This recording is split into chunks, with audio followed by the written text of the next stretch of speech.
guys, my name is Cady. I'm just sharing a little review on my Pop On Veneers. I've had them for about 2.5 weeks now. I'm obsessed with them, and I would recommend them to everybody.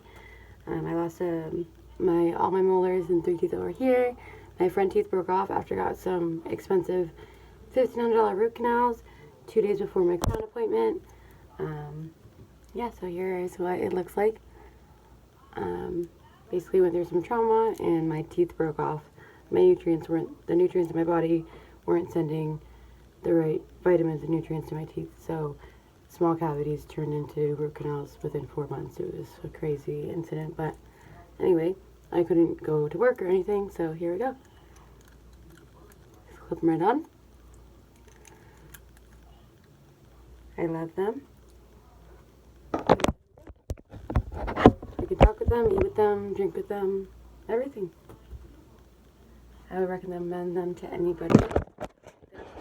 A little case for them, toothbrush, came with cleaning pods. I just ordered some more, and I ordered my second pair.